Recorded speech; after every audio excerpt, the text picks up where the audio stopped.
The Ghana election results of this year's local government elections, but in some areas, ties have been recorded between the two larger parties, the governing People's Progressive Party Civic and the Partnership for National Unity. In the municipalities of Madia and Bartiga, for example, both parties won an equal number of constituencies. That means they will have the same number of councillors. In town councils, the mayor is usually elected by the councillors. If there is a tie in a neighbourhood democratic council, where there is a chairperson and not a mayor, that chairperson is elected by the councillors. So what happens when there are those ties?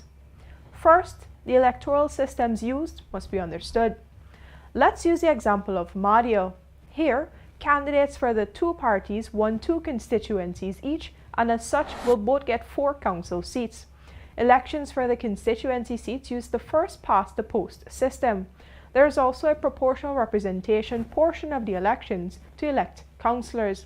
In the proportional representation portion, commonly called the popular vote, UPNO's 327 votes were lower than the PPP's 330 votes in Madia.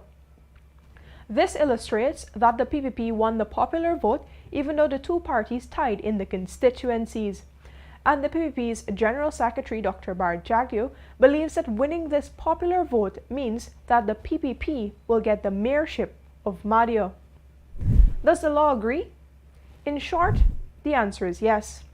Based on the 2018 amendments to the Local Authorities Elections Act, the councillors will engage in up to 3 rounds of voting to determine the chairperson or mayor. Here, the councillor with the highest number of votes would be elected chairperson or mayor. If after 3 rounds no single candidate gets a greater number of votes, the clerk is required to record the disposition of each councillor present and voting. Having done so, the law says, in simple terms, the clerk calculates the number of votes each PR candidate turned councillor got at the local government elections. That figure is then assigned to the candidates for mayor or chairperson nominated and voted for by the councillors.